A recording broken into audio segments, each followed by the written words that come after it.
নমস্কার, সবাইকে নমস্কার, শুভ সকাল। আমার নাম বিক্রম সরকার, আমার বাড়ি নিশিগঞ্জ। আমি একজন পান কোম্পানির প্রতিনিধি। আমি কোচবিহার 1 নং ব্লকে এবং মাথাভাঙা 2-তে কিছুটা জায়গায় কাজ করি। তা এটা হচ্ছে কোচবিহার 1 নং ব্লকের একটা গ্রাম। এখানে আমাদের পানের একটা নতুন ধান চাষ হচ্ছে। সেই ধানটা কীরকম হলো না হলো সেই ব্যাপারে এখানে আসলাম, একটু মতামত সবাই দেবেন। আগে যার জমিতে ধানটা চাষ হচ্ছে তার সাথে একটু কথা বলবো। কাকু, আপনার নাম? রসরাজ বিশ্বাস, এই গ্রামটার নাম? গিরিয়ার কুটি। তো আপনি এটা কি ধান চাষ করছেন? অহনা অহনা। কোন কোম্পানি? পান। পান। ধানটা কেমন হয়েছে বলেন? ভালো হয়েছে। ভালো হয়েছে। ধানটার কোন কোন জিনিস আপনার ভালো লাগে?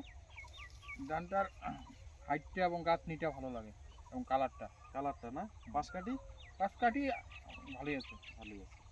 এই ধানটা সামনের বছর আপনাদের গ্রামে হবে তো? হবে, যারা হবে। এই শ্রেণীর ধান করে। হবে। তা সবার কাছে একটু শুনি যে সামনের বছর আপনাদের গ্রামে হবে কিনা। হ্যাঁ, এই ধানটা সামনের বছর আপনাদের গ্রামে এই ধানটা হবে তো?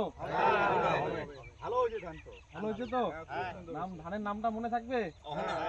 পান 849 অহনা। পান 849 অহনা। আচ্ছা, একটু হাত তুলে সমর্থন করেন যে সামনের বছর আবার ধানটা হবে। ঠিক আছে, সবাইকে নমস্কার। নমস্কার, এখানে আসার জন্য অনেক ধন্যবাদ।